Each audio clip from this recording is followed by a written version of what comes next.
क्यों किया जाता है हवन? आज हम जानेंगे कि हवन से हमें क्या फल मिलता है और उसके क्या-क्या फ़ायदे होते हैं। जय माता दी दोस्तों, मेरे चैनल में आप सबका स्वागत है। मैं हूँ नंदिता आर शर्मा। हिंदू धर्म की परंपराओं में जो कर्मकांड किए जाते हैं, उसमें एक कार्य है हवन करना।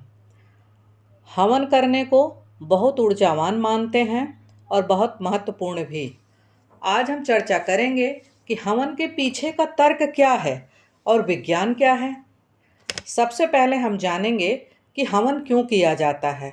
और आपने भी अपने घरों में देखा होगा कि जब भी कोई पूजा पाठ होता है तो उसके बाद हवन करना अनिवार्य माना जाता है, क्योंकि जब तक हवन हम नहीं करेंगे तब तक ये कहा जाता है कि पूजा हमारी संपन्न नहीं हुई है। हवन करने की आवश्यकता क्या है? देखिए, हिंदू परंपरा का एक कर्मकांड है जिसमें अग्नि में कुछ पदार्थ डाले जाते हैं जिसको हम हवन सामग्री कहते हैं।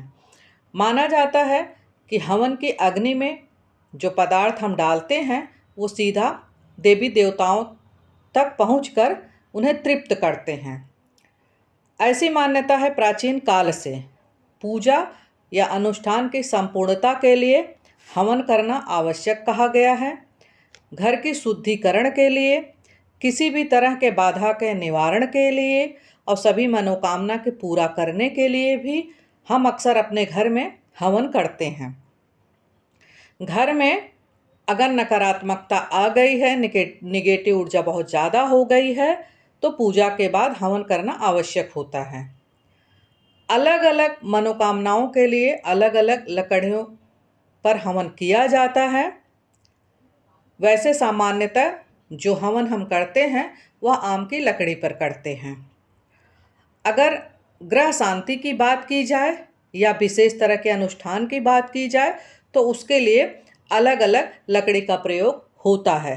अभी जैसे चैत्र नवरात्रे चल रहे हैं तो नवरात्रे जब समाप्त होंगे जिस दिन, तो उसके बाद कन्या खिलाने के बाद, पूजा करने के बाद हम क्या करते हैं कि हवन करते हैं। और जब तक आप पूजा करने के बाद, आरती करने के बाद जब तक आप हवन नहीं करेंगे तब तक वो पूजा मानी नहीं जाती। और हम उस समय परेशान हो जाते हैं कि हम हवन कैसे करें। तो आप बहुत ही सरल तरीके से हवन कर सकते हैं। अगर ग्रह शांति की बात की जाए या विशेष तरह के अनुष्ठान की बात की जाए तो उसके लिए अलग अलग लकड़ियों का प्रयोग होता है। आइए हम बताते हैं किस मनोकामना के लिए कौन सी लकड़ी का प्रयोग करना चाहिए।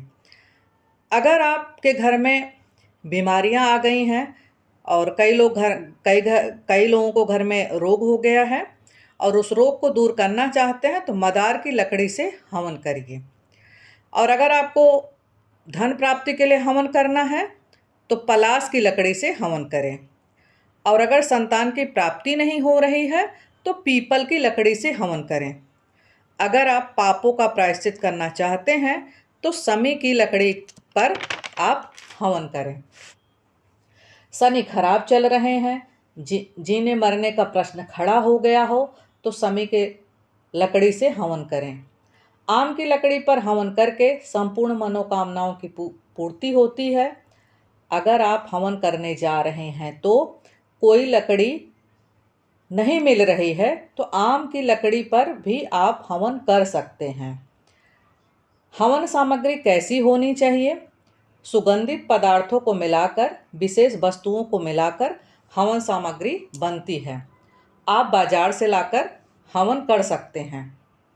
उसमें आप थोड़ा सा जौ, तिल, चावल और थोड़ा सा गुड़ अलग से उसमें मिला दीजिए। हमारी परंपरा कहती है कि जिस घर में हम रहते हैं पूजा करने के बाद हवन रोज होनी चाहिए। अगर जो न कर पाए तो रविवार की सुबह जरूर करें, और नहीं तो आप महीने में एक बार हवन कर दीजिए घर में। जिस घर में नियमित हवन होता है उस घर में आपदाएं नहीं आती हैं, आकस्मिक दुर्घटनाएं नहीं आती हैं, अकाल मृत्यु नहीं आती है।